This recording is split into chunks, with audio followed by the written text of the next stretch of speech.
Hi, everyone. I have a really important question to ask you. What if you're not as fucked up as you think you are? What if throughout the course of your life, you have come to believe lies about yourself that are not actually true? What if you're, in fact, you were born a whole and perfect person, fundamentally unharmed and unharmable, but you came to believe things that weren't true based on your life experiences, based on what people told you, based on traumas you may have gone through, and those beliefs stuck with you, became the truth of your reality. You ended up attracting people, places, and things that would mirror back to you the truth of your story. And then you find yourself later in life wondering, why am I depressed? Why am I addicted? Why am I so fucked up? I'm here to talk with you today about how we come to believe lies about ourselves and what we can do to change them. My name is Dr. Adriana Popescu. I'm a licensed clinical psychologist, an addiction and trauma specialist, and an empowerment coach based out of San Francisco, California. And I've been in the mental health field for over 25 years.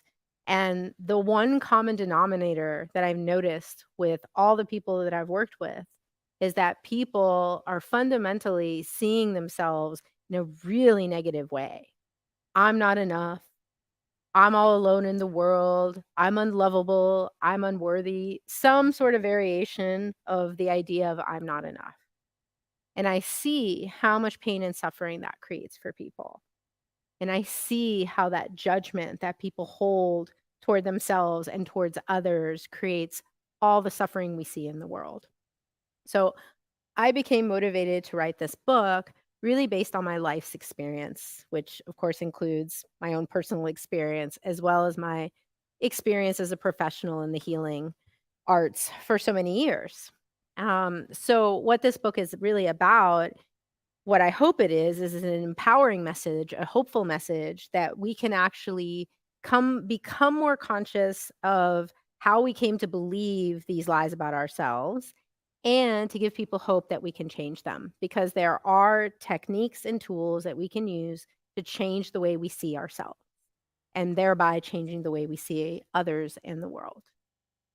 So I start the book off with this idea. What if it's your perspective that creates your reality?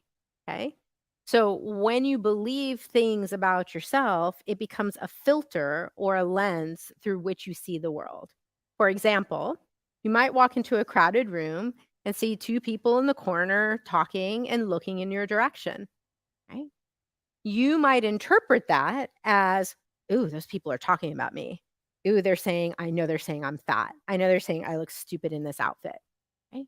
You make assumptions about what other people are thinking when you have no idea. Those people could be in the corner, just happen to be looking in your direction. They might even be looking at someone behind you. Or they might be so blind without their glasses, they can't even see who you are or make out anything about you. And yet, in your mind, if you believe people don't like me or I'm ugly, you're going to interpret that experience as people are looking at me and talking about me. So, how does this happen? Uh, I like my good friend and colleague TJ Woodward. TJ and I share one common way of seeing the world, which is kind of a spiritual perspective, which is that we are born whole and perfect, right? When you look at a young child, a baby, a young child, before they get conditioned, before they get domesticated by this reality, which is a term that Don Miguel Ruiz, the author of the Four Agreements and Mastery of Love, has written about extensively. Before we get domesticated, we're actually bright little beings of joy, light, and love. When you look at little children, they're just in the moment, laughing, playing, being happy. If something happens, if their friend knocks them over, they fall down, they cry for a few minutes, and then they get up and they start playing again, and they're the best of friends. They don't hold a grudge against that person.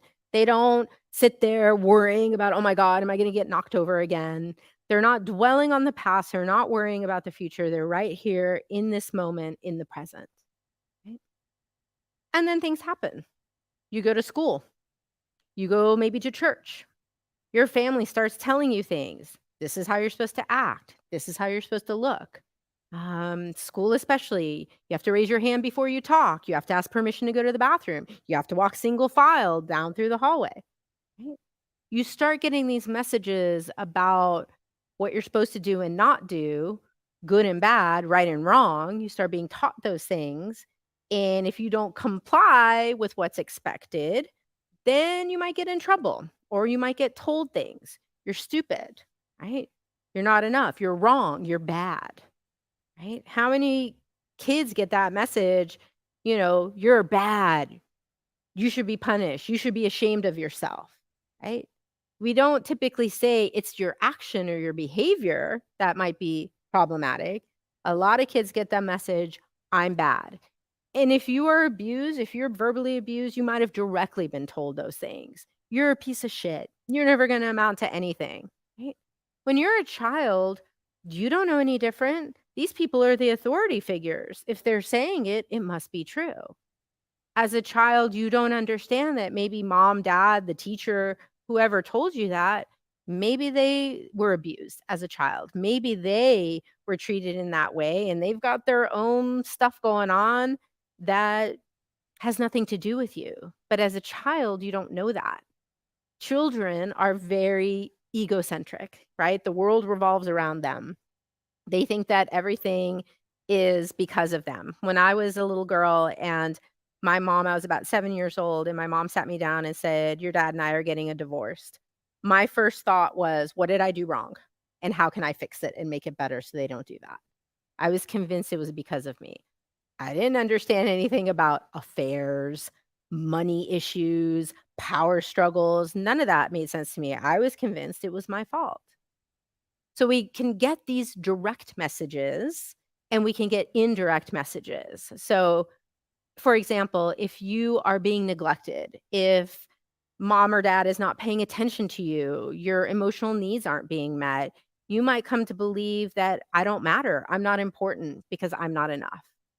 Again, you might not understand. Maybe mom's in her bedroom all the time because she's depressed or she's on drugs or whatever it is. And it has nothing to do with you, but you don't know that. And so then you come to believe these things about yourself. I'm bad. I'm wrong. I'm not enough. And then once those beliefs form, what happens? Energetically, you'll start attracting people, places, things, and situations that will mirror back to you the truth of those statements, right? If you have an abandonment issue and you believe that everyone will leave you because mom or dad left you. Dad must have left. I thought that too when my dad left. Oh, he must have left because he doesn't love me because I'm not enough, right? So then if I grow up with that belief, what's likely to happen? Who am I going to attract in a relationship, right? The people that will leave me, right? Because we are looking as humans, part of our psychology is the confirmation bias, meaning we're always looking for the evidence to prove to us that what we believe is true. Right? So if I believe I'm unlovable or everyone always leaves me, I've got to keep attracting that situation over and over again to prove to myself that it's true. Right? And that then concretizes that belief. I borrow that term again from my friend TJ because it's such a brilliant term. We concretize these beliefs and they become solid truth to us. And anything that doesn't match that belief, we cannot accept, right? If you believe that you're ugly, you're fat, whatever, if someone gives you a compliment, "Oh, you look really great today. You look really pretty in that dress." You're like, "Oh no. No. They're just saying that. They're just trying to be nice." You won't receive it, right? So think about what that creates. There's this term in energy psychology, which is one of the modalities I work with, called psychological reversal. When basically you are not energetically congruent with what it is you say you consciously want. So you might say, "I really want to be in a healthy, happy relationship," but you're holding subconsciously below your awareness the belief that I don't deserve it, or I'm unworthy of love, or everyone leaves me. How can those things You're not gonna have that happy, healthy relationship. You can't attract that because you don't believe that it's actually possible. This subconscious belief has a stronger hold on you than the conscious desire for it to change or for something different to show up. So, what energy psychology provides us are some really amazing tools to be able to change the energy around those beliefs. So, once I kind of lay it out in the beginning part of the book, how we come to believe lies about ourselves. And then I also have a whole chapter devoted to trauma because trauma has a huge impact on how we see ourselves, especially, and it's not always people think trauma, big T trauma, abuse, assault, natural disaster, something really horrific like that. But they're the little T traumas that happen every day. Being bullied at school, the heartache of breakup, losing a friend or a loved one, those things can be really traumatic as well. And so all of these things form how we see ourselves. And then the latter part of the book is really around, okay, now how do we change that? So, from traditional psychology, we have this wonderful technique called cognitive behavioral therapy. Cognitive behavioral therapy says your thoughts, whatever you're believing to be true, creates emotions. And from your emotions, you engage in behaviors. So, if I think I'm unlovable, I'm going to feel really sad and full of shame, and I'm going to attract people that are going to reinforce that feeling of shame, right? I might pick abusive partners or whatever it may be because I think that's what I deserve, right? Cognitive behavioral therapy would have you looking at what is the thought underneath all of this or the belief that you hold, and then you would challenge it. Is it true? Where's it coming from? In the first chapter, I use Byron Katie's The Work, right? Is it true? Is the thought true? How do I know it's true? What's it feel like when I believe this to be true? And what's another way to look at it? Cognitive behavioral therapy is basically that. You build on it, right? You can do a thought record. In chapter 3, I do a thought record. I show you how to do that. I give you examples where you take a situation, right? I have a conflict with a person at work, right? And it's making me really frustrated. What's the situation? The situation at work. It's making me feel frustrated. It's making me feel angry. It's making me sad. What are the thoughts creating that? What evidence do I have to support that that thought is true? What evidence do I have that supports that that thought is not true? Is there a more balanced view that I could take? And then how does that change the way I feel? Classic cognitive behavioral therapy. It's great stuff. I talk about thought distortions. We tend to have thought distortions when we have this kind of thinking, things like black or white thinking, all or nothing thinking, catastrophizing. Oh, I know the worst possible thing is going to happen, right? Personalization, right? Oh, those people in the corner, I know they're talking about me. I know it's all about me. Minimizing or maximizing, where, for example, you give a performance or something, a talk like this, and you get feedback forms. 98 of them are stellar reviews. 2 of them, not so great. You disregard the 98 good reviews and you fixate on those 2 and you decide the whole thing was a failure. Minimization and maximization, okay? We engage in these distorted thinking patterns and most of us are not consciously aware of it. So I'm trying to, with the book, bring some conscious awareness around our distorted thinking. What are the perspectives, the points of view that we have that are creating the reality that's not working for us? And then I start moving into, because as my career, progressed from traditional psychology, my own personal journey through a chronic illness took me into alternative therapies, holistic based therapies. And that's when I discovered energy psychology. So I have, a couple of chapters devoted to what energy psychology is and the idea of ask and receive. The problem with ask and receive, it does work. But when you're asking for something like, I want to make $1 million a year, but you have a belief that I don't deserve it, or it's not safe to have that kind of money because everyone's going to come after me to take it, you are in psychological reversal. You're not energetically congruent with what you're asking for. So that $1 million is never going to show up because you're not willing to receive it. Right? So I try to bring some consciousness around getting clear on your ask, getting more conscious about what you're asking for. Because again, unconsciously, if you're asking for people who are going to abuse you or leave you because you're unworthy, you're going to attract that. That's your ask that you're putting out to the universe. Please bring me more pain and suffering. because that's what I deserve. You want to get conscious about your ask, and then you want to ask for something different. Then you got to clear the blockages you have to receiving what you're asking for. And then I discovered access consciousness. And it's a lot of the work that I do today. Access consciousness is a combination of hands on energy work and verbal processing. Again, working with energy. And access talks about how your point of view creates your reality. Okay?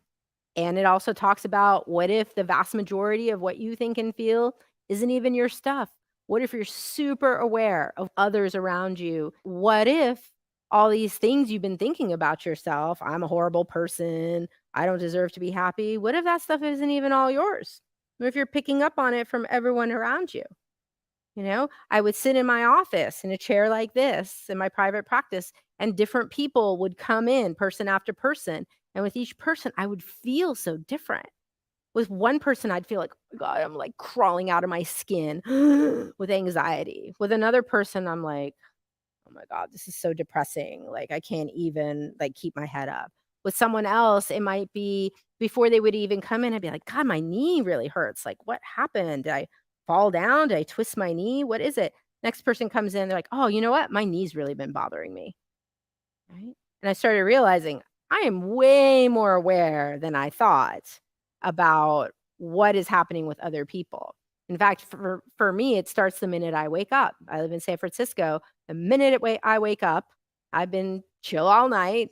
I actually am fine, but I start hearing in my head, "Oh my God, I have so much to do today. It's going to be overwhelming." And da da da da. And I immediately, before I've even opened my eyes, I attune to that, and I'm like, "Wait a minute, my day's not like that. I don't have to get all wound up about stuff. I'm picking up on everyone else's stuff." Right? And then I get in the car and it's like this frenzied energy, especially Bay Area. Roar, everyone's driving, everyone's like over caffeinated at this point. So like they're driving really aggressively and roar, and like I feel that, right? And then I find myself driving faster. If I'm not being conscious, I get caught up in that and I start getting annoyed with people and honking the horn and doing the crazy. Like that's not my road rage. That's somebody else's shit. That's not mine. Right? I talk about that, and what if some of the things you're thinking and feeling aren't even yours? And then we move into some of the other access concepts, like what does it mean truly to ask and receive? And what is a life of infinite possibilities? What actually becomes possible when we use tools? And I give you some access tools. Every chapter, like I said, has a different tool that you get to play with to see how you might change your point of view, your limiting beliefs, whatever we want to call them, to create a different reality for yourself.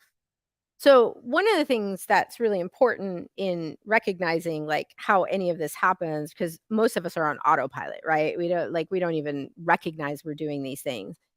I'm a big fan of meditation, but not the kind of meditation where you like try to quiet your mind. I was never the kind of meditator that could ever quiet my mind, but it's more the mindfulness type of meditation or Vipassana meditation, which is where you're observing. You distance yourself from thoughts, feelings, physical sensations, and you're observing. You're the witness, and you're trying to maintain kind of the space of non judgment and just noticing. Oh, that's an interesting thought. Hmm. And look at that. That's an interesting emotion that's coming from that thought. Because when we become more mindful, then we actually can recognize, okay, I'm having a crazy thought. Time out. What's going on here? Right?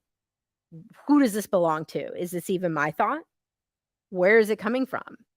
Is it true? How do I know it's true? Is this one of my core false beliefs that's gotten activated here? What other way is there to look at this? And I give you questions because the power of the question is a huge tool. Uh, Questions empower. Questions energetically open up possibilities. Answers, conclusions, core false beliefs, they cut off possibilities. Nothing else can come in when you've got the tunnel vision of I'm a piece of shit and nobody loves me and my life is crap and it'll never change. What else could come in when you've got that point of view? But if you stop and ask, where am I getting that from? And is it even true? And is there a different way to see it? How would my best friend see it? Right? Would my best friend think that about me? So I want to read you a little excerpt. This comes from the latter part of the book. I believe it's chapter 7 or 8. Judgment limits receiving. From the access consciousness perspective, judgment creates resistance and blocks receiving. When we're judging, making things right or wrong, good or bad, we're creating energetic separation and polarizing oneness. You're over there and I'm over here, and there's a wall of separation between us. You can't receive when you've got walls around you. Energy can't come in, and what you're asking for cannot get to you. Furthermore, a wall doesn't know what it's specifically supposed to keep out, so it keeps out everything. It keeps out all the good stuff that you would enjoy, in addition to the bad stuff you're trying to protect yourself from. This can include blocking the flow of money, kindness, fun, possibilities, and so much more. What if there is no actual good or bad energy? What if it's just energy? Remember that judgment is an invention, a human construct. Nothing in nature judges. The plants, animals, and earth don't judge. Only people do. As an example, consider color. Colors are just different frequencies of energy. Are any of them inherently better or worse than others? Or do we impose our judgment, our interesting point of view onto them? This thing here. I like the green. I hate that orange. Ugh. I mean, does any of that mean anything?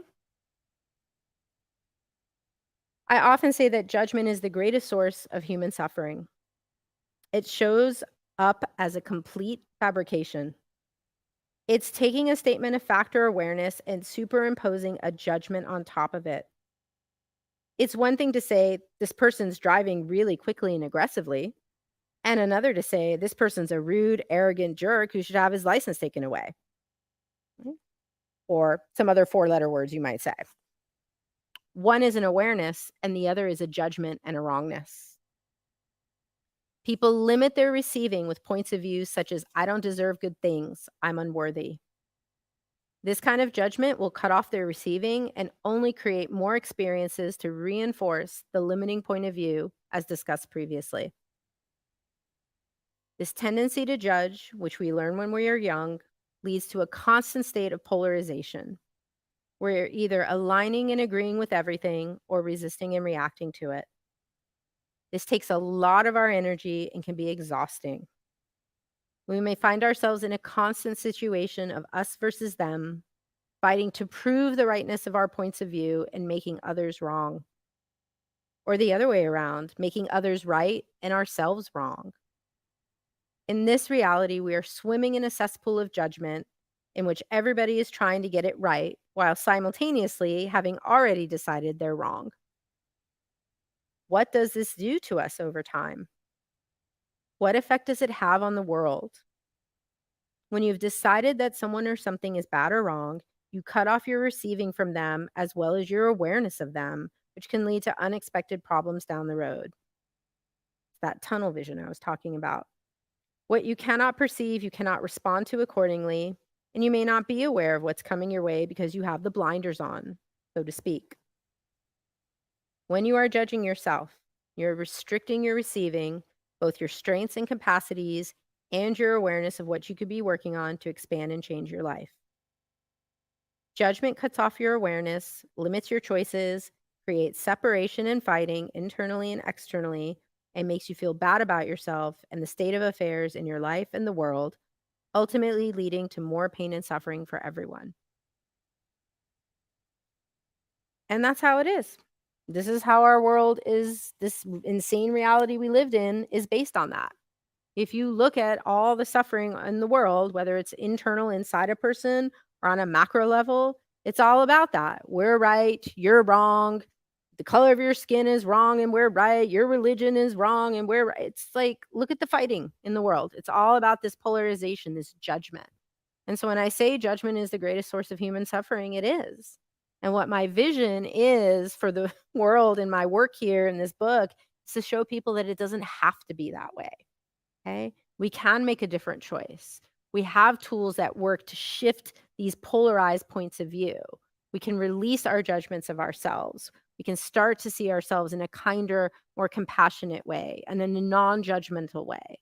We can stop aligning and agreeing and resisting and reacting to everything and actually choose something beyond that. The great Sufi poet Rumi from the Middle Ages has this, beautiful poem, and the excerpt I love is, "Out beyond all ideas of right doing and wrongdoing, there is a field. I'll meet you there." That field is what I'm interested in creating for myself and for the clients that I work with and for the world at large. That's my vision. Questions? Comments? I don't know if this is specific to the book, but I'm sure you can weave it in. Um, One of the patterns I have in my life that's come up only twice, but it's like the most painful, is being accused of something that I absolutely did not do. And it's not the accusation itself that's painful, it's my perception that their perception of me is so inaccurate. And both times that it has happened, it's when all of my intentions and all of my actions were actually aimed at doing the very opposite of what I've been accused. Yep. The part that's the most difficult for me is that I don't know how to get away from the anxiety and the pain that it causes. And I keep spinning and thinking about it and deconstructing it in my head Mhm. and coming up with all kinds of solutions and taking on 150% of the work to try and convince them or solve it. And it can go on for weeks or months and it's debilitating. Yeah. I have personal experience with that. And I know many clients and people who have also had that experience. And there's a few pieces to it that I would look at. And one is look at the connection between all the anxiety and stress and the point of view that you have that's creating it, right? I've been unfairly accused. It's not right. I need to defend the rightness of my point of view. I need to convince this person that they're wrong and I'm right. Okay, which is more of what I just said in the quote, right? So, what if there is no wrong or right? What if their point of view is just an interesting point of view? What if it doesn't mean anything? You're giving it a lot of meaning and significance and essentially putting this person up on a pedestal and yourself down here under it, where their opinion matters more than what you actually know to be true about yourself. You know what is correct. You know what happened. You know what your intentions were. They heard or experienced something completely different. Why are you putting them up on a pedestal? What if you brought them back down here and just from the perspective of it's an interesting point of view, or what they think of me is not my business. I don't have to make it meaningful and significant. Right? I don't have power over what they think. I mean, I talk about this a lot in the book. We are powerless over what others think, what others do, what others choose. We don't have any power over that. What we do have power over is how we choose to respond to it. Right? And so when it's come up for me and it pushes all those buttons, I use my tools. I might use the access consciousness clearing statement to shift the energy. I might do some tapping or be set free fast. These are tools I talk about in the book. I'm going to do something that I do have control over, which is how I'm seeing the situation. And I'm going to use a tool to shift that energy and shift my perspective so I don't have to stay stuck in that suffering. Thank you. Can you share maybe one of your favorite tools or approaches that you mentioned in the book? I really like the power of the question, and I give a lot of empowering questions here, like, "What else is possible? How does it get any better than this?" These come from Access Consciousness. I like those 2 tools because you can use them when things are total crap, like, "Ugh, this sucks. What else is possible, universe? How does it get any better than this?" I'm invoking ask and receive. I'm asking for a different possibility to show up when I do that.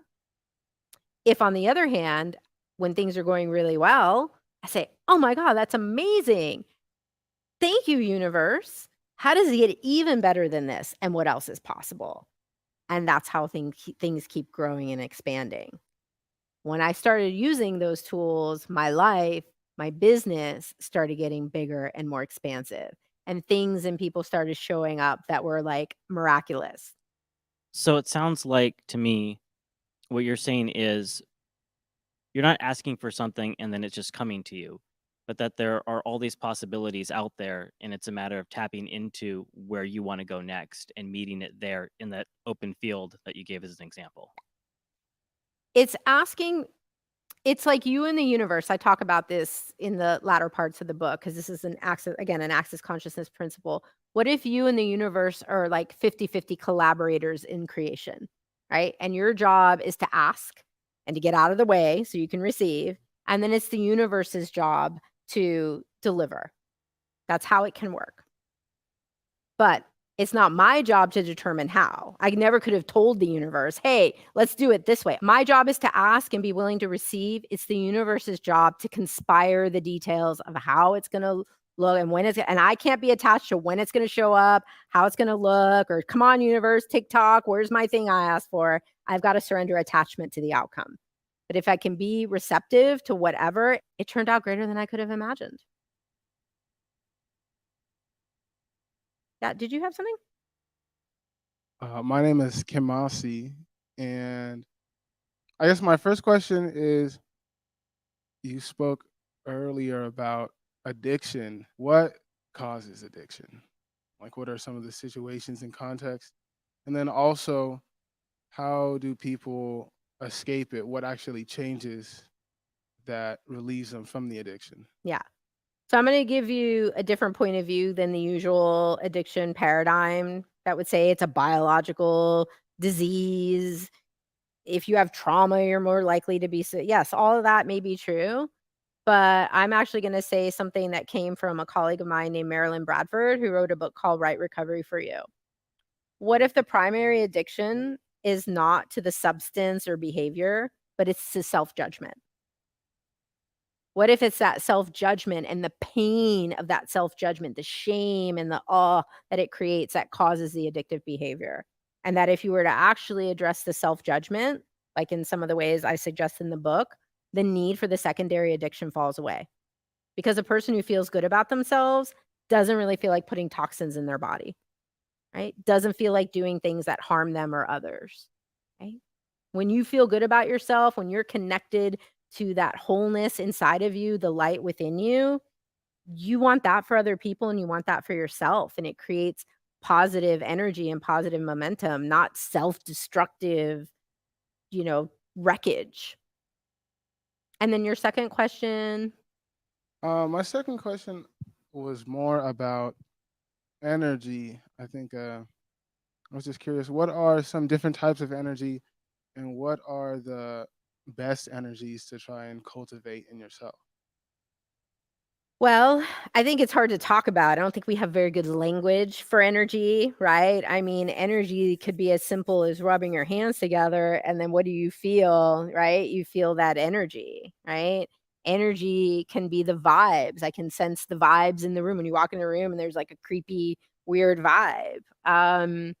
Energy is these lights and the sounds. Everything is energy. Your thoughts, your feelings, your emotions, physical sensations is all energy. And really, the cool thing about energy is that it's shapeable and malleable and it never stays fixed. This chair looks solid, but it's made of molecules that are still moving. And eventually, give it enough time, it's going to decompose. It's going to change shape. It's going to change its form. Nothing is permanent.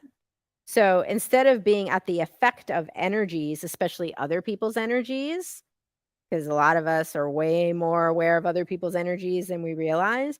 What if instead of being at the effect of energies, we learn how to become energy manipulators and we learn how to use energy to work for us rather than against us? How can, in AJ's case, when he's talking about the person who's judging him and accusing him of false things, how can AJ use that to his advantage? How can he use that energy to contribute to him getting stronger in some way, right?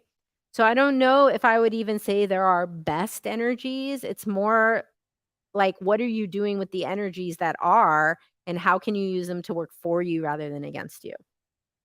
That makes sense. Energy is Yeah. love. Yeah. Thank you. Thank you. I think, well, or either, however we want to go. Adriana, thank you so much. I'm JR. Um, so many things hit home for me. I'm very excited about reading this book. I'm excited because in 2012, my partner and I, we hit a kind of a snag in our relationship. We were snippy and snappy and raising our voice at each other. Our reactions toward one another were out of scale with what had just happened.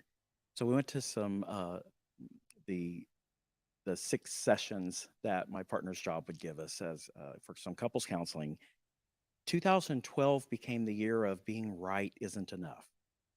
And so you hit on that. And for people in whether it's intimate relationships, relative relationships, that you find yourself with that kind of bumping heads of who's right, who's wrong.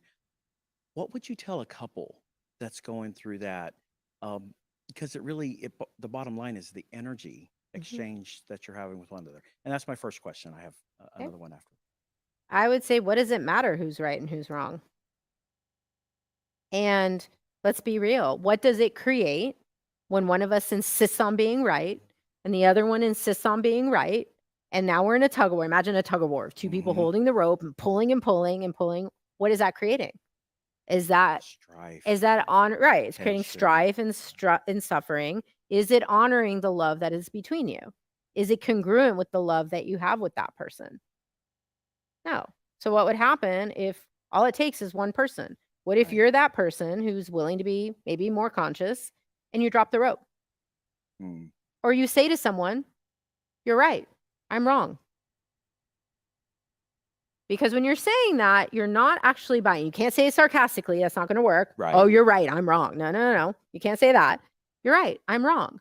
All you're doing in that moment is acknowledging their perspective. You're right. From your perspective right now in this moment, I am wrong. How can we move beyond that? Because what is the person who's trying to fight to win their point of view trying to do? They're trying to get you to agree, right? So once you agree and you say, "You're right, I get it from your perspective," you don't have to say all that. You just think that in your head. You're right, I'm wrong. Now where do we go? Can we move on now? The tension has left the room. Yeah. Yeah.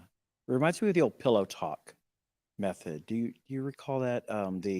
No, but it sounds the interesting. I'm right, you're wrong, I'm right, we're both wrong. It doesn't matter to begin with. Exactly. Yeah. Mhm. Well, that just came out of nowhere. The next thing I wanted to talk about was it took me many years to realize that I worked harder on keeping this persona alive out in front of me that I wanted people to think I was, who I wanted people to think I was, or all that.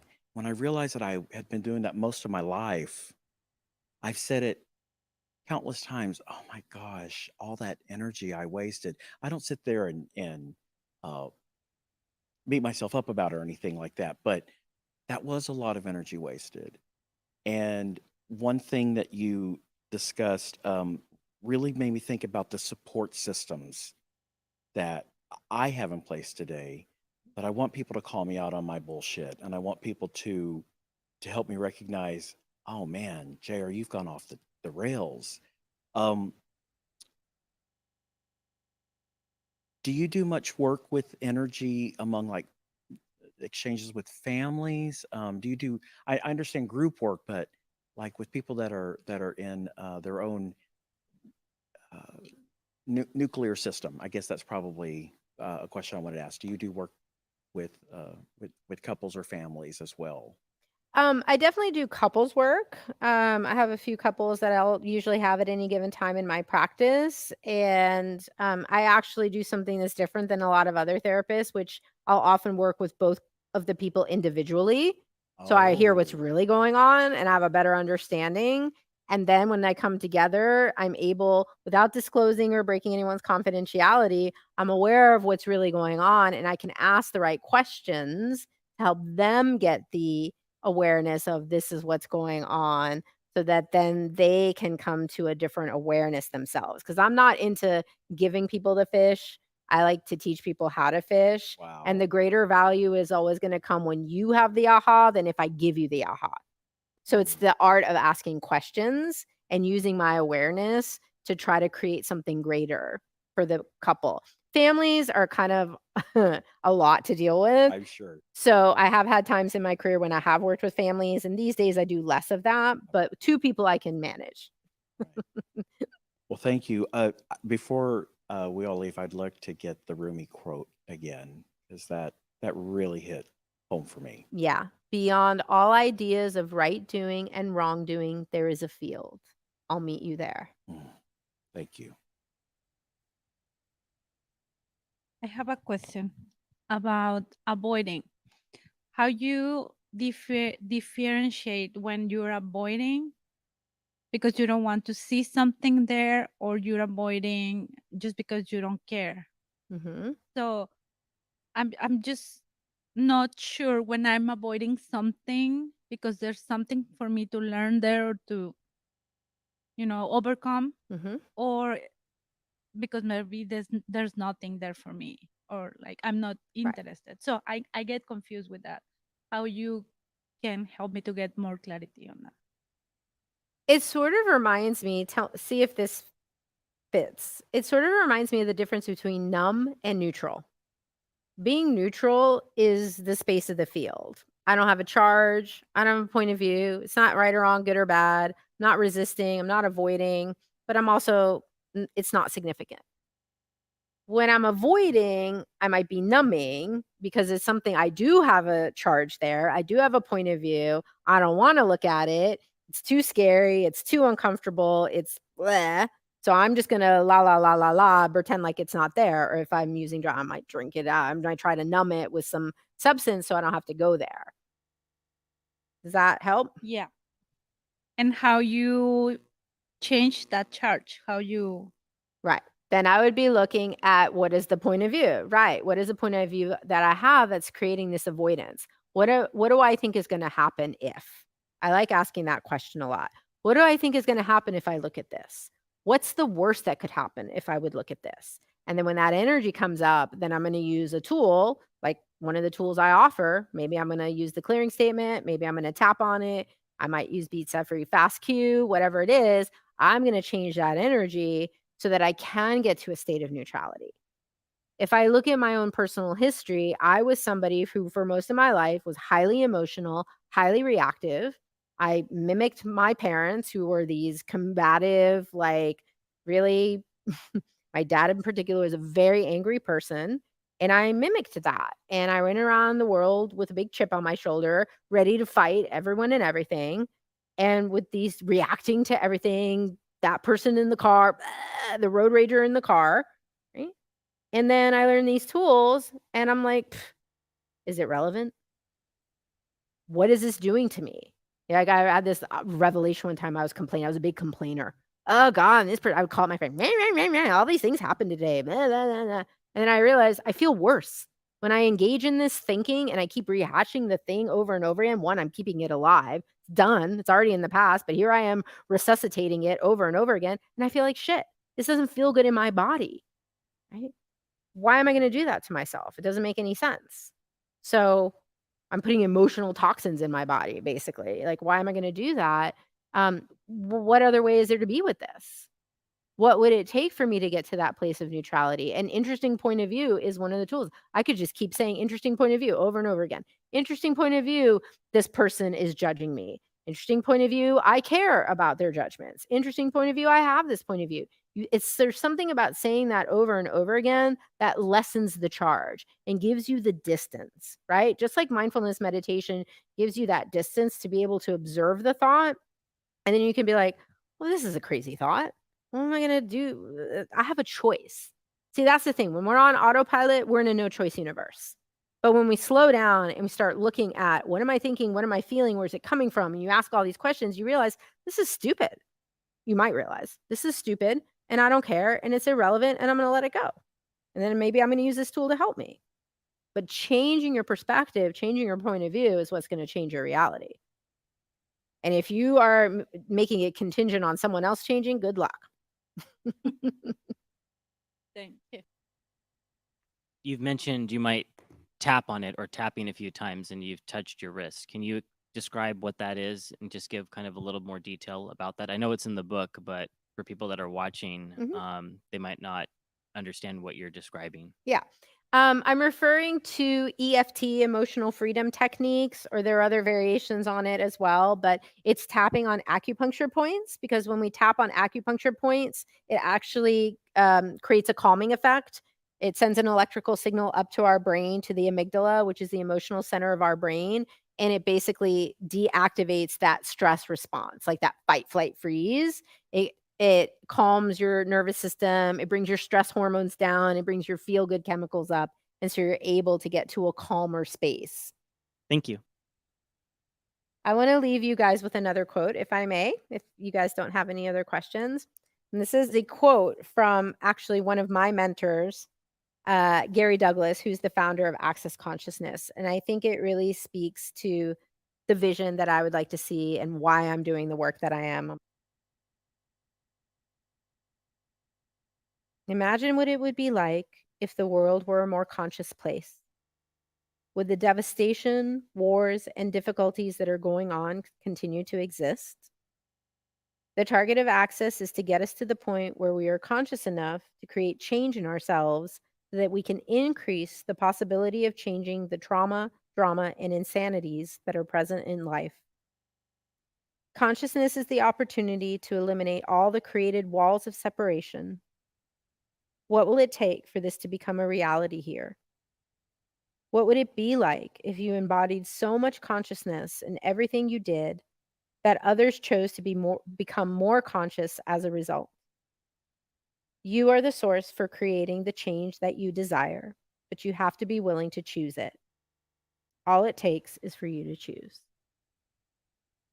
Thank you.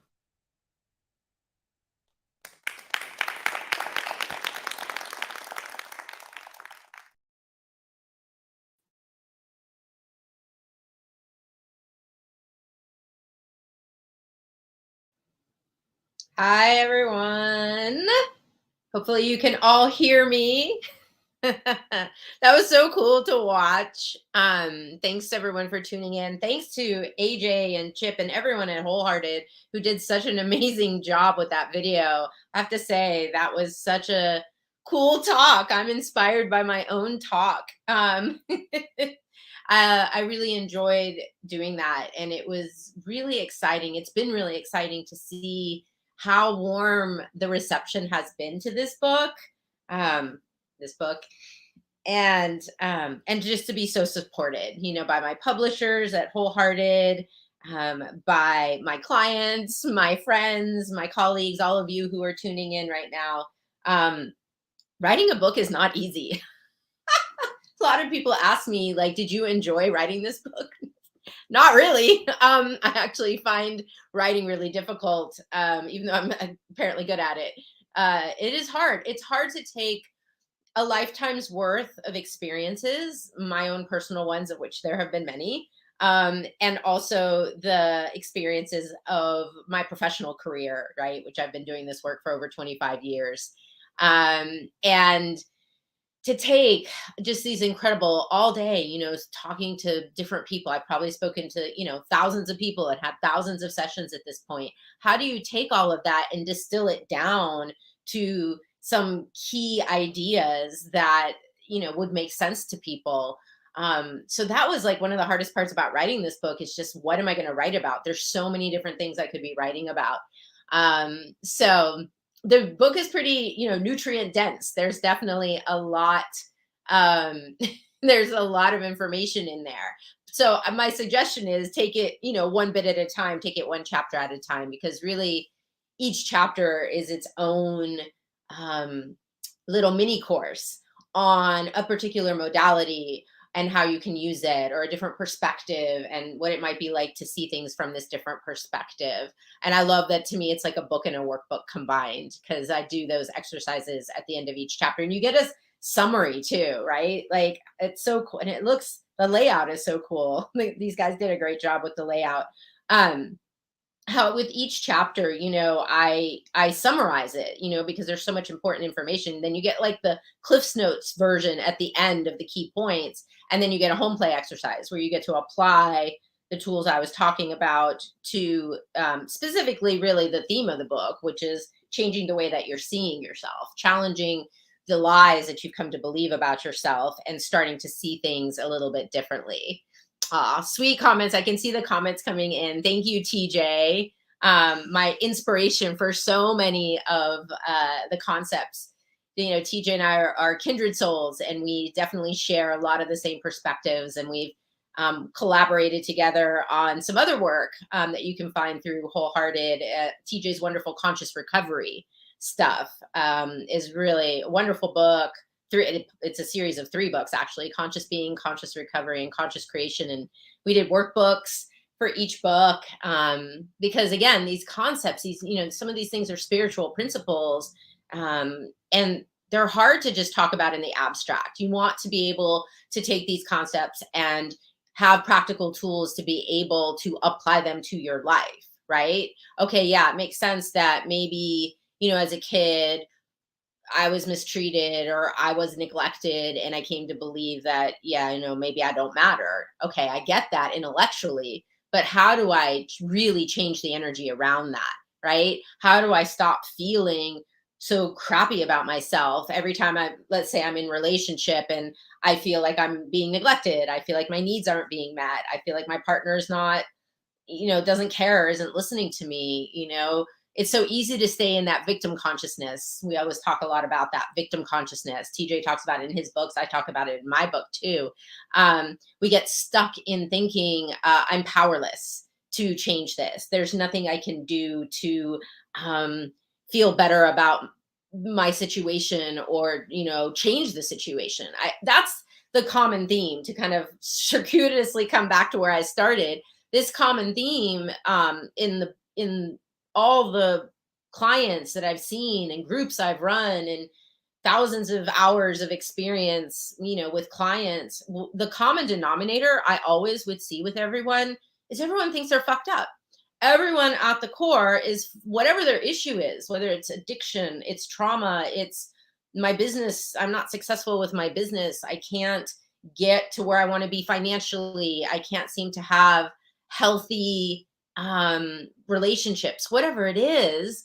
You know, it's really coming back to a point of view. It's all about, how are you seeing yourself? What are you believing to be true? Because everything else in your life is going to get created around that. If I believe that I'm not enough, I'm going to always be attracting people, places, things, situations to prove to me that my belief is true. It's this confirmation bias. It's a fundamental tenet of psychology. We are oriented towards, you know, our minds are oriented towards finding the data that supports whatever we believe to be true. So if you believe some wonky things to be true, you're going to create a wonky life.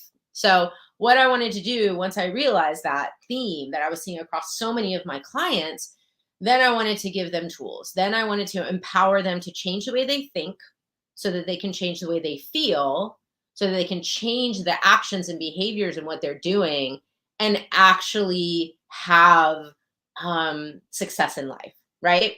So one of the questions here I see that came in is, can you talk about psychological reversal and what exactly is that? So I did write about this in the book. This is a term that came from energy psychology, from Dr. Roger Callahan, who was the very first psychologist who brought Eastern methods, the concept of acupuncture and stimulating acupuncture points. He's the one that first brought that into Western psychology. And so from him, you know, when he found that the techniques worked really, really well for a variety of things, and I'm going to answer a question about that as well, he was working a lot with anxiety disorders, trauma, you know, PTSD, phobias, anxiety stuff, fear. And he wasn't finding that like Western medicine was working very well, Western psychology.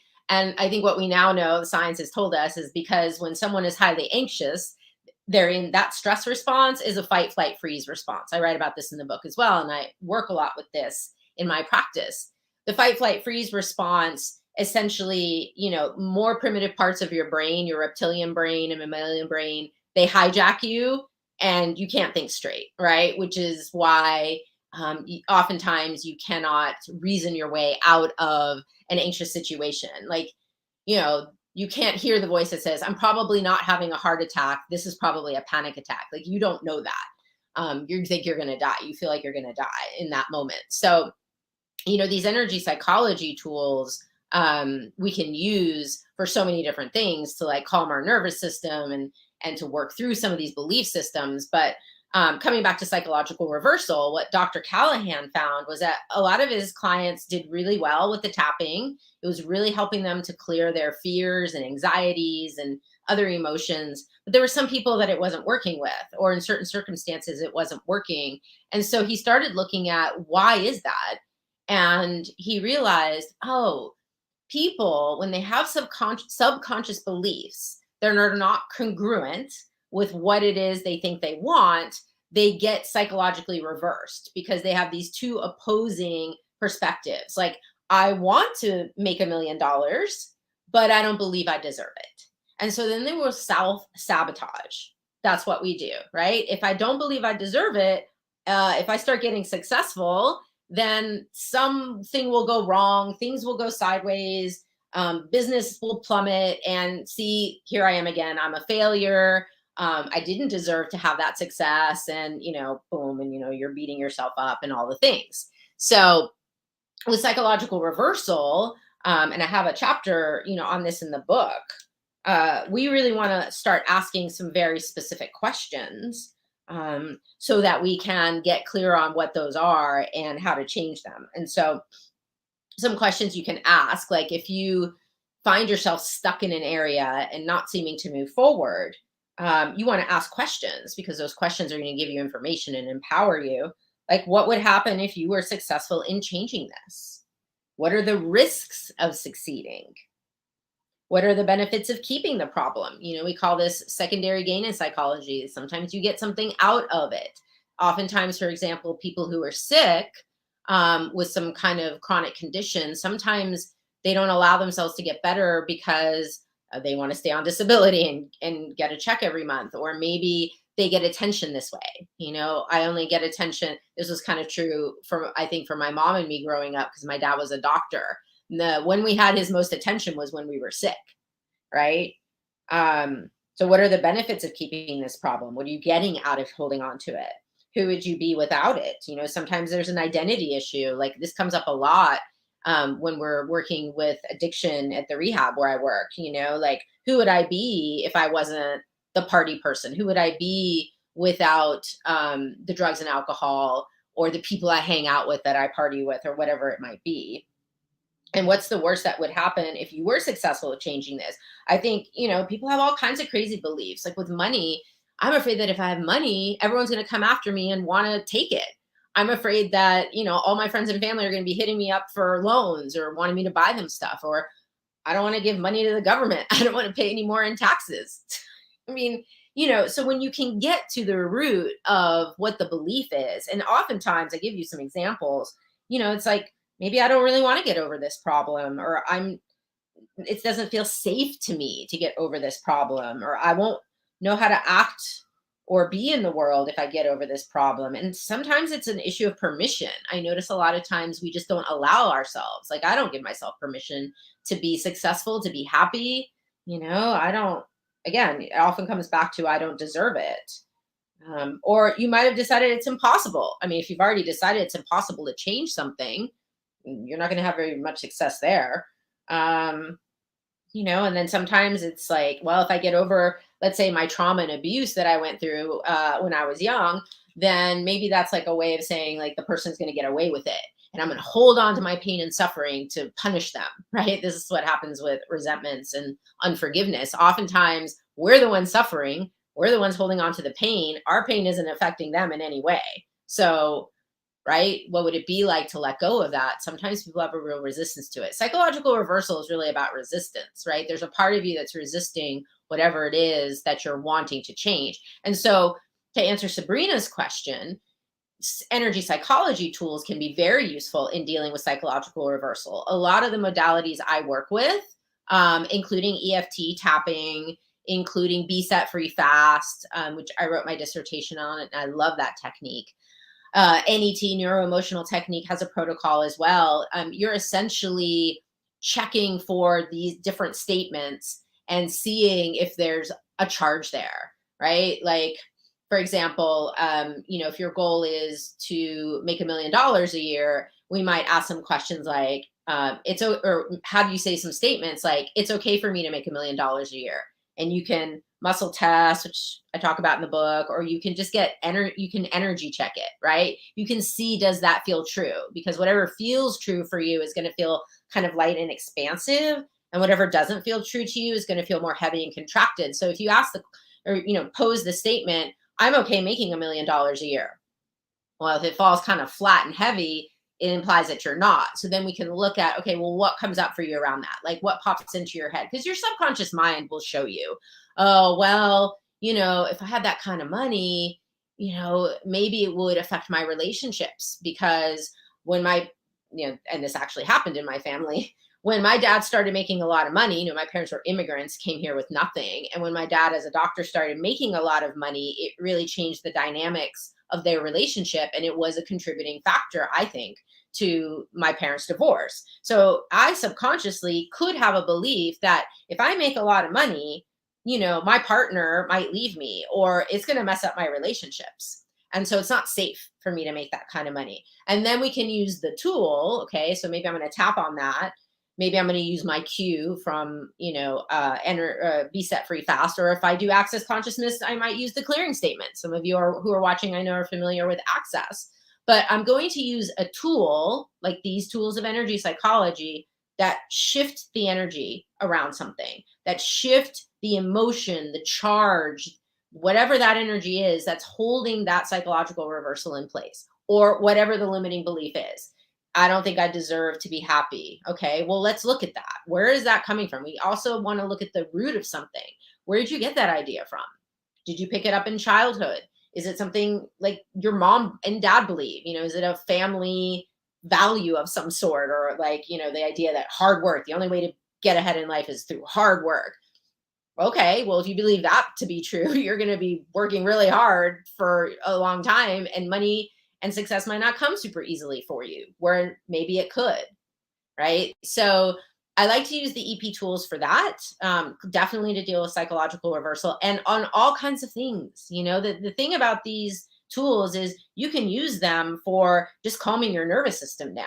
The tapping is great for getting someone out of that fight, flight, freeze response, because when you're stimulating acupuncture points, you're sending a signal, a deactivating signal up to your amygdala, which is the emotional center of your brain that initiates this whole fight, flight, freeze stress response. You're telling it to calm down. You're saying, hey, we're not out in the woods and a bear is not chasing us. We're safe. It's okay to relax. It's okay to calm the nervous system down, right? So techniques like tapping, certain breathing techniques, cold water, ice, when you hold like ice cubes or put cold water in your face, all of that's going to help, your nervous system to calm down. So that's one way. It's the most basic way I can teach those tools to my clients to help calm them down. And then you've got the ability to use tapping without words, and you can just tap on like this anxiety, like I'm feeling so stressed out. You don't have to use those words. You can.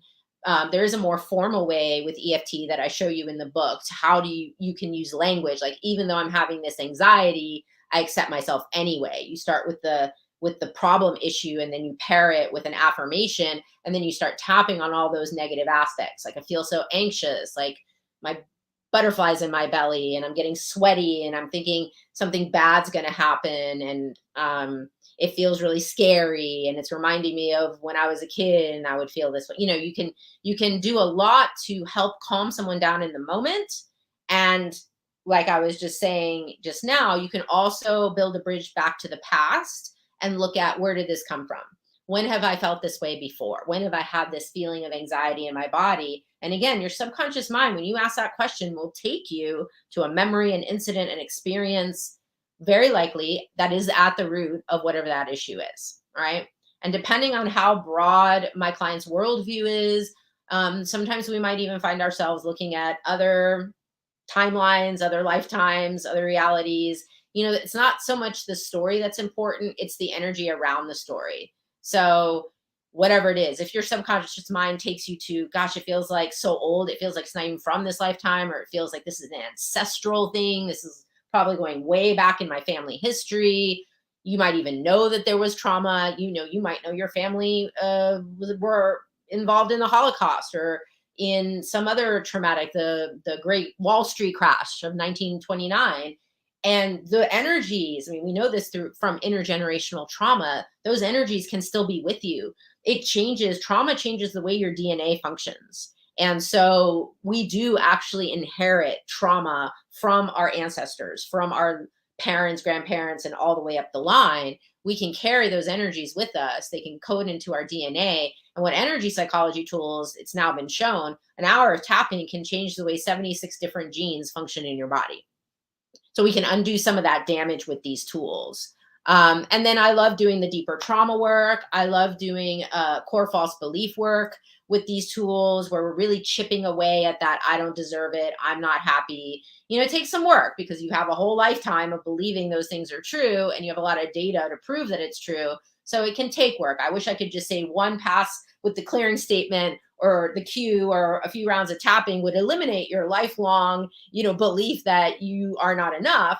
It may take a little bit more than that. So oftentimes I have to remind people, don't just give up on these tools because you haven't had an instantaneous shift on a major issue like this. Like you might need to keep working with it. In fact, you might need to keep working with it in real time, where every time you, for example, think like you look in the mirror, right? And you think like you have a belief like I'm ugly, I'm too fat, I'm this, I'm that. Every time you look in the mirror, you're confirming to yourself that that's true. So it may be that every time you look in the mirror, you need to pock and pod whatever that is that's coming up if you use Access, or you need to do some tapping for, gosh, even though I think I'm so ugly and fat, I'm choosing to love myself anyways. It might be that you need to keep doing that over and over again.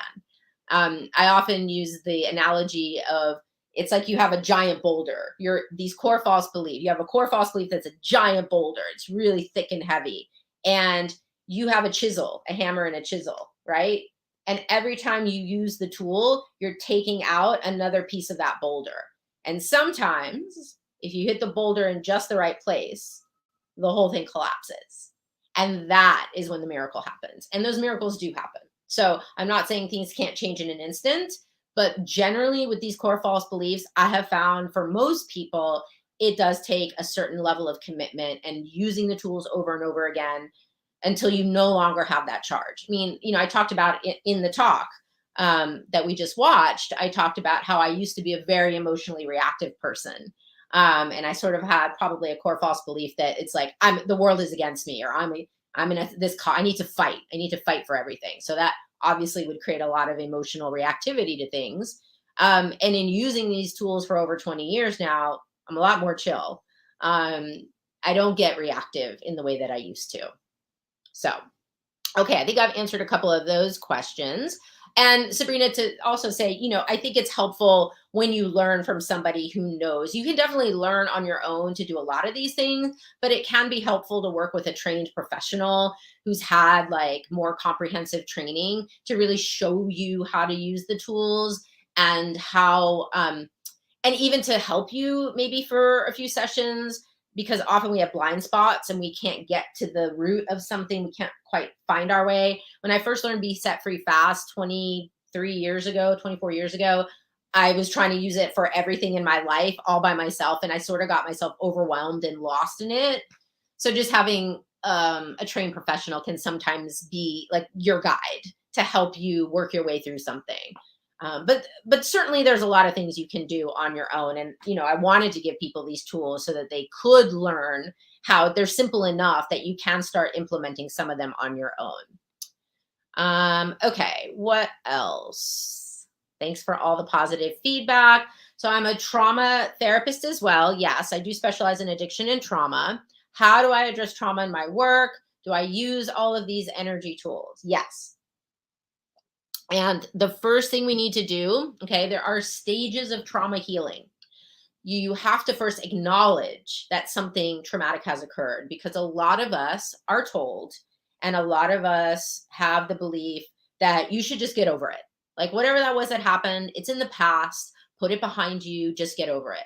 I wish it were that easy. Because what we now know, again, the science is telling us so much, because we can look at people's brains now under MRIs, and we have a much greater understanding of what happens when people experience trauma. And we have things like the ACEs study, the Adverse Childhood Experiences study, where they looked at 17,000 people. They gave them a 10 item questionnaire. Like, did you experience any of these things as a child? Like abuse or neglect? Was there domestic violence in your home? Did someone in your family or in your home have an addiction or a mental health issue? All of these things would like give you a point. And the more points you have on this scale, they would correlate that to your later health outcomes. So later in life, what they found is the more of these adverse childhood experiences people had, the more likely they were to have health problems like heart disease, lung disease, all kinds of medical conditions. And they were more likely, of course, to have issues with addiction, depression, suicidality. I mean, the numbers were like, 12 times. A person who's had, let's say, like 8 ACEs is 12 times more likely to be depressed and potentially suicidal than somebody who had 1 or no adverse childhood experiences. So we know that trauma has a huge impact on our physiology as well as our psychology. And so when we're treating trauma, we got to do the whole holistic thing: physical, mental, emotional, and spiritual. Trauma gets locked in our body. Dr. Besser van der Kolk wrote this great book, The Body Keeps the Score. You have other trauma experts like Peter Levine and Pat Ogden, people that I actually was fortunate enough to have workshops with back when I lived in Boulder, Colorado. They were, Pat is from there, and I think Peter might have been there at one point as well. And I got to, go to workshops where they would talk about how we lock trauma in our bodies. And so it made sense to me at the time. I was in massage therapy school, and it started making sense that why would it be that I would touch people's bodies, and maybe I would touch a spot and they would burst into tears and all of this emotion would come up. It was because that was the trauma that was locked in their bodies. So we cannot dismiss that piece.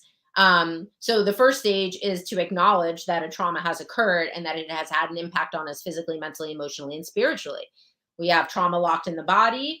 We've got, a lot of emotions tied in with the trauma: fear, overwhelm, panic, all the things that you were feeling at the time that the experience happened. You were overwhelmed. All that emotion is still there. And beliefs come from trauma. And I talk about that in the trauma chapter of the book. There's a whole chapter devoted to this. Our beliefs start to change when we've had traumatic experiences. We may start to not feel safe in the world or in our bodies, or I can't trust people because people have hurt me, or I deserved it. I'm wrong, I'm bad. This must have happened to me because I deserved it. Kids often think that. They, don't understand why bad things are happening to them. So they think it's their fault. Or you come out of it, with the belief that I'm damaged goods now.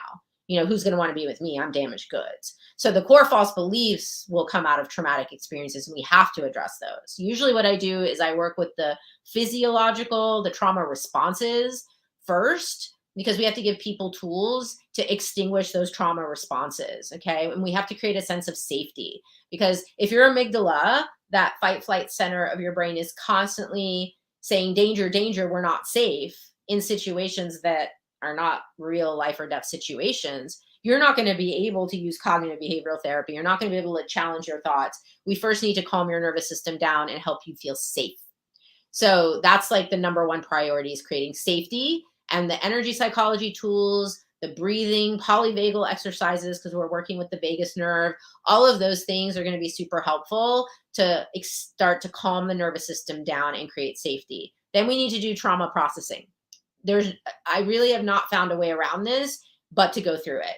You need to get to that material you suppressed and repressed. The somatic therapists talk about this concept of a trauma capsule. It's like we take everything we couldn't deal with at the time and we shove it into this trauma capsule. Well, we need to get in there and get at what energies and memories and things are stuck in there. And we use the tools. And I love using brain spotting, which came from EMDR. Brain spotting, I might use tapping, I might use some of the EP techniques, but we've got to be able to access the original experiences and clear the energy around them, release the fear, the trauma, the shame, the bleh, all that came from it. And then we can work with the beliefs. Then we can work with, okay, now I'm damaged goods as a result. And again, using the same tools, but applying them in this very specific way. And then as people do that processing, they can do the integration work. And that's where you're able to start to change the way you see the situation, or your relationship with the experiences of the past. The story starts to change. The narrative starts to change.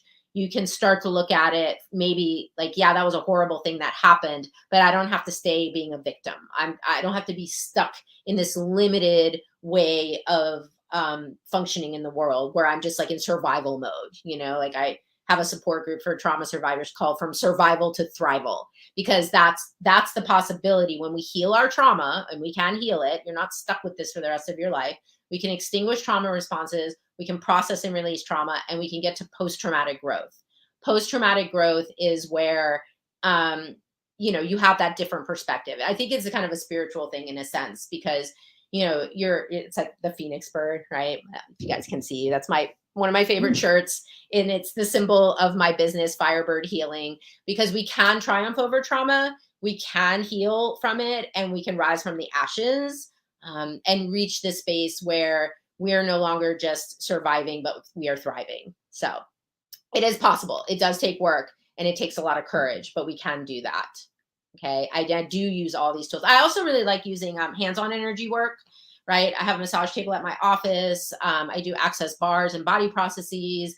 I think things like massage can be very therapeutic and can create for you and your body a different sense of touch, like caring and nurturing and safe touch, especially if your body has not been treated that way in the past. I think that can be very powerful. I think acupuncture, Reiki, any kind of energy work can be beneficial in helping the body to also heal from the trauma and to sort of integrate a new vibration. Because when you release all the yuck, you actually usually start to feel better, and you have access to more positive energies. And that can feel like a weird adjustment. Sometimes it's almost like your body goes through a healing crisis before it starts to feel better. So these types of energy work can help the body integrate the changes. And things like homeopathics, rescue remedy is great stuff. Sepia, we learned this from Access. Sepia is another homeopathic that helps bodies that are going through a lot of shift and change. And when we do trauma processing, we're going through a lot of shift and change. Maria Teresa is asking, what happens if we don't address these traumas? Well, they're still there. What's in that trauma capsule is still impacting you, right? You might be in that heightened state of fight or flight, or a shutdown state of freeze, and you can alternate between them. So a lot of the clients, for example, that we see at the rehab where I work are highly traumatized ladies, and their nervous system is like overly activated. They're living at a 7, 8, 9 out of 10 stress level all the time. And that's become their baseline, because that amygdala is constantly seeing danger everywhere where there is none. So you can have these kinds of ongoing, fight or flight experiences, a lot of panic, a lot of anxiety, just amped up, that can be the fight or flight response. And then shut down looks more like depressed, dissociated, like not kind of checked out, not present. So that's one lingering effect of trauma. It certainly can impact your relationships. It can be hard to feel safe in relationships. You might have a lot of conflict in relationships. You might be reenacting. I had a relationship when I was younger that was a complete reenactment. It was very conflictual. There was a lot of fighting, and it was a complete reenactment of my parents' dynamic and his parents' dynamic. And that was our unresolved trauma. And I would remember being in the middle of it, like not understanding like what is happening. Why am I having so much emotional reaction to this person? Like my logical brain knew it didn't have to be this way, but my emotional brain couldn't control it. So I was always fighting with him, and we were always in this constant like tug of war for control. And in retrospect, I can see, oh, that was my like wounded child part still acting out all the trauma, right? So because when we have adverse experiences, it's like a piece of us gets stuck in those experiences, and then we keep reliving it over and over again. It could be nightmares, flashbacks, intrusive memories of what happened. Or, I've had a number of car accidents, and when I would drive down the freeway at that area where the accident happened, I get that whole trauma response. My body remembers, oh my God, something really scary happened there.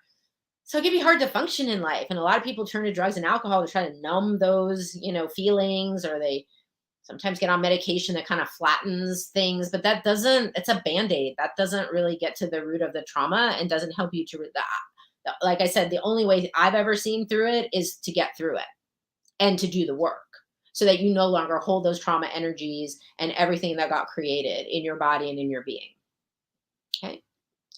Let's see. Clarissa, how can we use these tools to be more successful and abundant? What do you see as the number one thing limiting us? Yes. Good question. So I think of coaching. I think of my work with coaching, right? And when I'm coaching people, we're working on this kind of stuff. So I think psychological reversal, starting there, I will often ask people, okay, what is the goal? What is the target, the thing you want? I want to, live a healthier lifestyle. Maybe I'm somebody who hasn't taken good care of my body. I don't eat well. I don't exercise, blah, blah, blah. I want to be healthier. So I might start them with the statement, I'm okay being healthy. I'm okay taking care of myself. I deserve to take care of myself and my body. I'm willing to do whatever it takes. Sometimes we have that resistance there. I'd start there and looking at what are the limiting points of view or perspectives that keep people from being able to be successful with whatever that goal is. And then I would use whatever tool, tapping the cue, the access clearing statement. Those are kind of my go-tos. I might use NET, neuro-emotional technique. Love that work. And I'm going to just use a tool of some sort to help clear and release that energy from the body. Because when you release it, then it's like the blockage is gone. And energetically, what you're asking for can come to you, which, I talk a lot, I have a whole chapter about ask and receive. It literally is a law of physics. If you look at quantum physics, the minute you are asking your question, it's like these quantum entanglements start happening on like a subatomic level. And whatever it is you're asking for starts to the molecules start to move and change to bring it to you. It's hard to talk about, but it seems to be a law of physics and a law of the universe that ask and receive is a real thing. The problem is most of us are not conscious of what we're asking for. So for example, if we're traumatized, to go back to the other question, we may unconsciously be asking for more trauma. And if you look at people's lives who've had a lot of trauma and complex PTSD, it tends to be the repetitive experiences of trauma over and over again.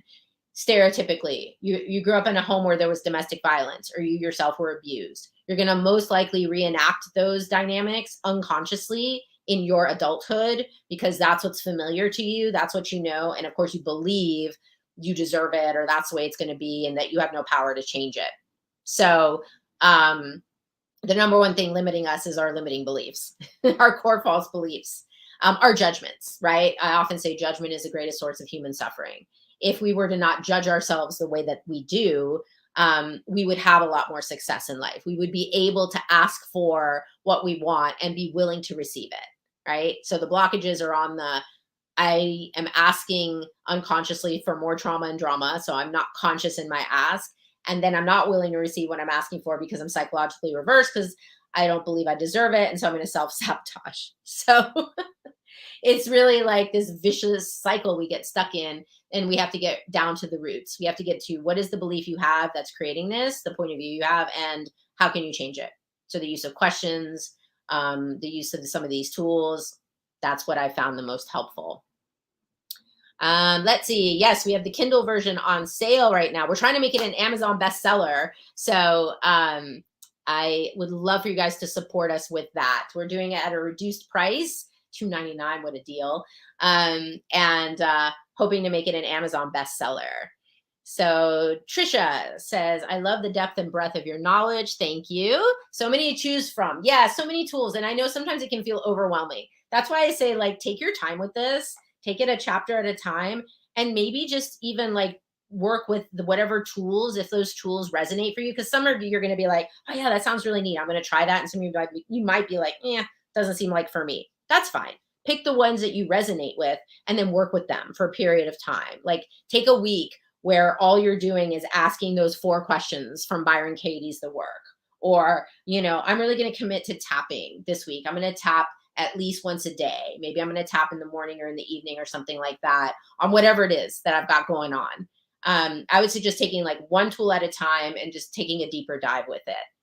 So, see, I think I've covered all the questions here, and I feel like I've been talking for a while. So, if there's nothing else, let me leave you with one of my favorite exercises. This is one that I have in the book more towards the end. It's a tool from Access Consciousness that I love, called Expand Out. And it's essentially that you're expanding out your energy field to be as big as the whole universe. And you can do that instantaneously.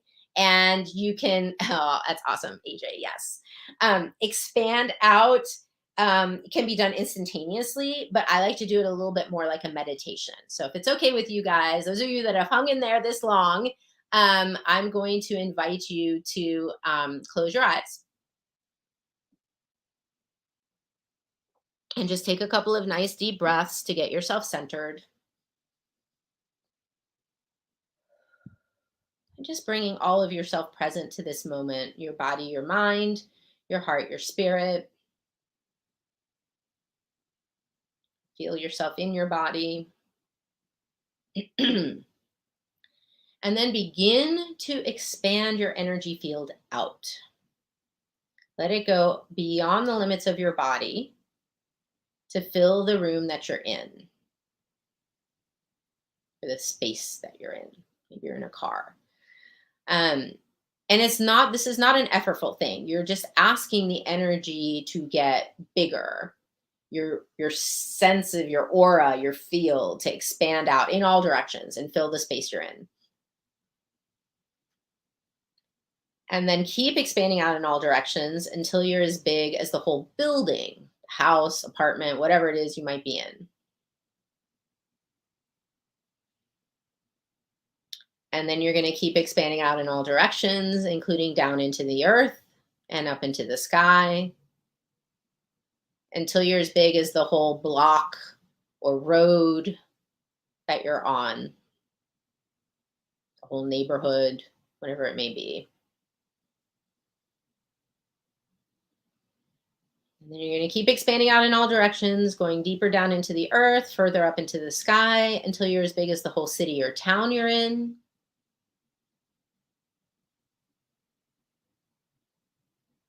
And then even bigger to the whole state or province that you're in.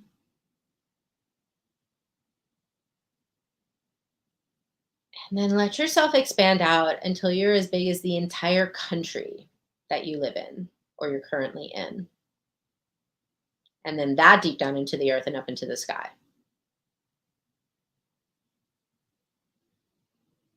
And from there, you're going to keep expanding out in all directions until you're as big as our whole planet. So going down to the molten core, encompassing all the continents, oceans, mountains, rivers, lakes, snow caps. And then from there, you're going to keep expanding out even bigger. And now you're going to accelerate it because you're traveling across way bigger distances. You're going to start expanding out into our solar system. And moving through the solar system, past the sun and past all our other planets. Out into the galaxy.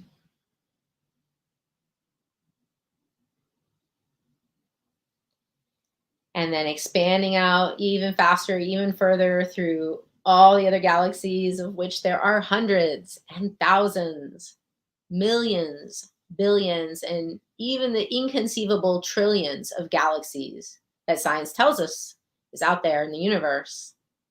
And you keep expanding out through all of those until you're all the way out into the infinite reaches of the universe. And this is the space of being, the infinite being you truly be. Okay. This is the space beyond all your core false beliefs and your traumas and all the things you've been through, all the struggles you've had back on planet Earth. But your essence, your spirit, is that you're an infinite being. And when you do this exercise, oftentimes what it does is it puts things in perspective, all those stressors that you have in your day-to-day life. Maybe they're just like these tiny little grains of sand in this vast, beach or desert of the infinite. It's a tiny little speck. I find that when I be in this space, just everything feels easier. I don't feel so annoyed with people. As a highly sensitive person, I'm not as impacted by other people's stuff. So I'll expand out when I'm in public places, when I'm at an airport or at a concert or somewhere where there's just tons of people and I feel overwhelmed. Expanding out allows me to feel more at ease. And when you're in this space, you're in that quote I talked about in the video, in the Rumi quote, out beyond all ideas of right doing and wrong doing, there is a field, I'll meet you there. That's to me what this space is. My infinite being is that space beyond right, wrong, good, and bad, beyond all judgment. So you might want to play with this exercise. You might want to, if that has spoken to you, if you like the way that has felt, you might want to add that to your repertoire. Maybe play with that a little bit. You can do it like a slow meditation like I did, or you can just say, okay, boom, let's expand out, infinite, instant. But thank you all so much for tuning in today. Thank you for my wonderful publishers, Wholehearted, and the wonderful videos that we've created, many of which are coming soon, and all the other thought leaders on Wholehearted that I find so inspiring and who have been some of my mentors in my journey as well. Super grateful to everyone there. Super grateful to my team. You guys rock. You guys have been so instrumental in getting this stuff out there, because that's really the bottom line is I'm not doing this for my own like egocentric whatever. I'm doing this to try to make the world, my vision, like I talked about, is to create a healthier, happier place where people can be their authentic selves and function more like the infinite beings we truly be, in communion and in harmony with our earth, and moving beyond the strife and the struggle and the judgments and making ourselves wrong and making others wrong. Like, I'd like to live in a kinder, gentler world. So thank you all for supporting me in that vision. And if you have enjoyed this talk, please do share, right? These videos are going to be up on YouTube and all the social media platforms. Please do keep commenting, sharing, liking. Please go buy the book. Help us make it an Amazon bestseller. And if you know of anyone who might be interested, pass it along to them. I'm going to be doing a lot more events. I'd love to create a course out of the book. So stay tuned. You can also subscribe to my email. You can get the newsletters. We've got 2 websites, adrianapopescu.org. That's my personal website. And then my trauma healing center, firebird-healing.com. And thanks to you so much for supporting me in my work. Thank you, guys.